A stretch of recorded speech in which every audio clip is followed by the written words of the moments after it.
Yo, what is up guys? It's the Goblin and welcome back to another Fortnite Battle Royale tips and tricks video. In tonight's video, this is a highly requested one and I've talked about this before on my channel like a while back, but people always seem to ask. It's a common question that I get is, I have no trouble making it to late game, but late game I always seem to die or choke the wins or different stuff like that in solos, and that's what we're going to be talking about in today's game. The thought process and the different things you can do to secure the win and to win, to make sure you get that win late game if that's what you want, to make sure if you stack some kills and get the win if that's what you want late game. Tips and tricks for that in Fortnite solos. If you guys could drop a like on this video, I'd very much appreciate that. Let's go for 1,500 likes. That would be incredible. Also, huge shout out to the notification squad, everyone who hits that bell right next to the subscribe button. I very much do appreciate that. So go ahead and do that if you haven't already. And also, everyone use my supporter creator code, the Goblin YT, in the item shop. Huge shout out to you guys. I very much appreciate that also. Okay, let's get right into this. Now, for these gameplays, I'm probably just going to show you guys in the background some end games, different scenarios, because some end games you might be basing up, some end games you might be playing aggressive, and we're going to cover all of it in today's video because I have written down some notes, and I got some notes for this commentary because I want to stick to the point and get out all of these good points, which I think will help you guys get more of these wins. So first thing, how to win solo late game. The main thing is when you go into late game, and I'm talking late game like top 15, top 10 sort of area, you need to be prepared, and being prepared is basically by being supplied up. And the main things you want to have is, first of all, you want to be 100-100 when you're going into late game. But not only that, a lot of people think once you're 100-100, 100 health, 100 shield, you're good to go. But you also, the other two main things you want to have are backup shields, which are very important. If you're carrying 6 minis, which rip 10 minis, now you can only carry 6, or 3 big pots, or 2 slurps, or some sort of heals that you can use in the middle of a fight, because a lot of fights you're going to get damaged, you're going to build up, you're going to have to heal mid-fight, 2 minis or something, and then win those fights. So backup shields are what I call them.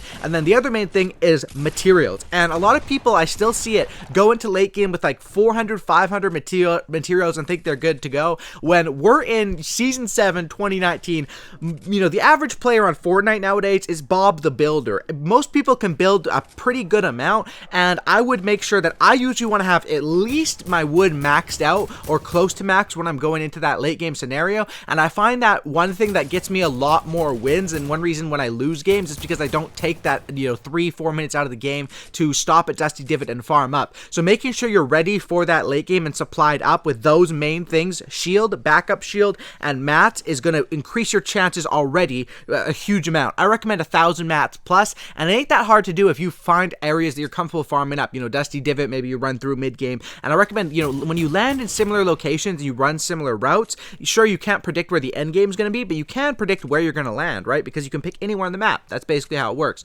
Next thing I said is it's important to have decent guns. Like, you want to have a few. You don't want to just hide till end game. Of course, people play different. Some people might want to go for 3 kill wins. Some people want to go for 20 bombs. People play different ways, right? But majority of players want to win games. And the thing is that you want to have some sort of decent inventory going into that late game. And luckily with nowadays, if you're lacking loot, or you're lacking shield or mid game or early game, you can use the zombies to your advantage to get those. But basically that's what I'm talking about as far as being prepared going into that late game. Now, once you get to that late game, there's a lot of strategy that goes into it. The first thing is you usually want to play around the edges, and when you're taking fights and it's like 10 people left in a pretty small zone, you pretty much only want to take fights when they're along that edge of the zone, because if you're taking a fight right in the middle of the zone, your chances of being third-partied are so unbelievably high, and you're putting yourself at risk. Even if you think you can win that first fight easily, what if that guy cracks you with a shotgun shot? And the shotguns are so strong right now that hits you for 90, the other guy pushes you, and then you lose just because of that, the third partying.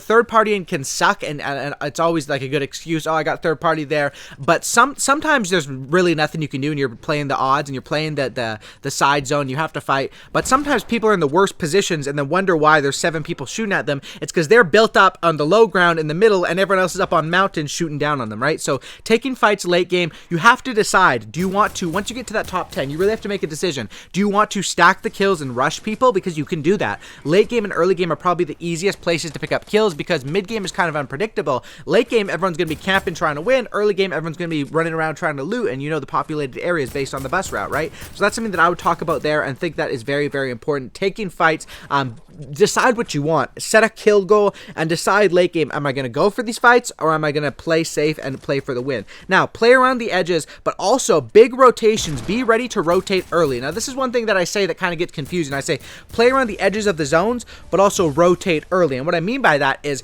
basically how the storm works in Fortnite. You can kind of see it going in, and then once it stops, it will show you where the next zone is going to be and how much time you have until the next zone or the next storm begins to move towards that zone, right? So you kind of have to make a decision there. Rotating early, I think, is a major key. Rotating early is huge. If you have like a lot of metal or steel and you can rotate early and build a big steel base, which also when you're basing up, the material that you use to base up is very, very important, especially nowadays with the zombies smacking away at your bases. Another thing, we're going to talk about where you want to put the base and different things like that, but rotating early if it's a big rotation. Also knowing the terrain. If you have to rotate to Polar Peak, you better leave 5 minutes in advance because that's a ridiculous place to climb up, right? Or even if you have to go down from Polar Peak.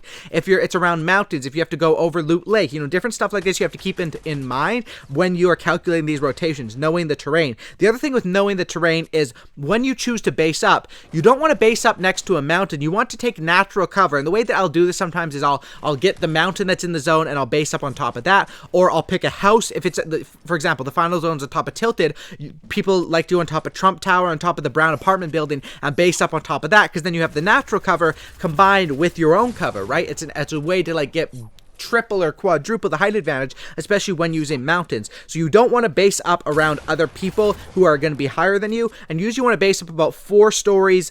Steel, if possible, would be the best. And one thing also, when you are based up, if you do decide to take any shots, put 3 things around the side of you, kind of like blinders, so other people can't get shots in on you except from that front angle. And sure, you know, someone can get you from the front side, which has happened to me multiple times, but that's probably the safest way to do it if you are taking those shots. Now, the question is, when should you base up?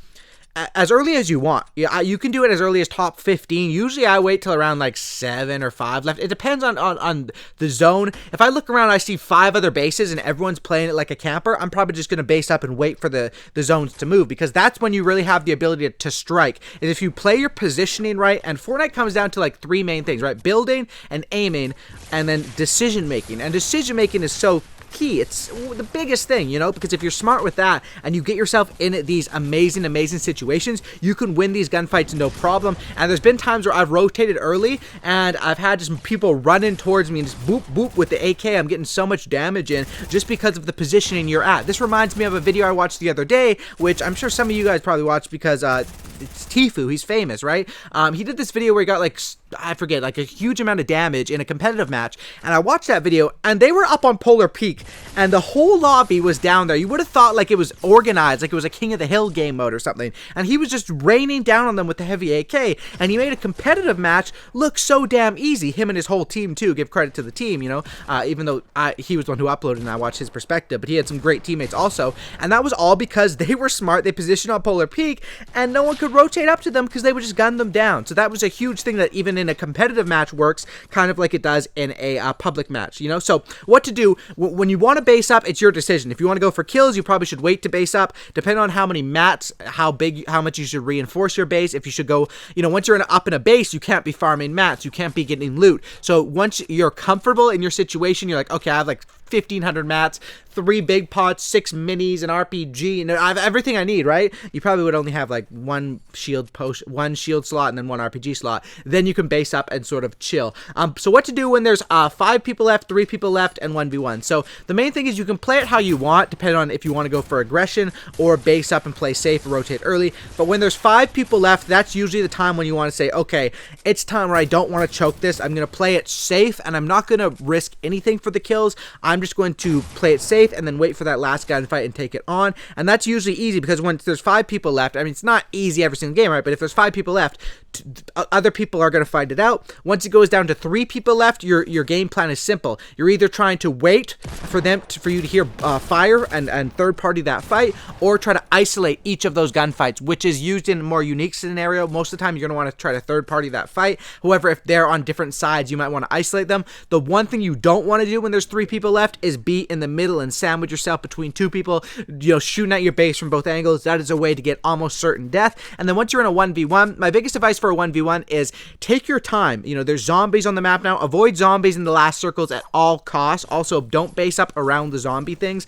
because they will swipe at your base, if I didn't say that tip earlier. But basically, reinforcing bases is extra more important. Know if you have the glider redeploy or not, if you're going to, how high you're going to build up your base. And when it's a 1v1, don't rush them.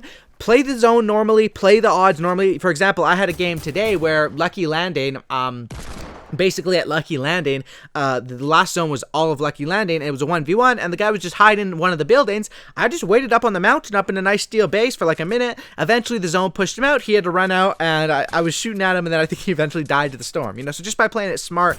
And my thing is that, sure, you're going to get antsy, and you're going to want to rush people, but if you've already invested 15 or 20 minutes into this game, you might as well take your time in the last minute or two and convert on that win. Hopefully you guys did enjoy this video. Hopefully these tips and tricks did help you guys out. If you guys could drop a like, I'd very much appreciate that. Subscribe to the channel if you guys are new and not already subscribed. That's been it, guys. Have a great night, and I'm out. Peace.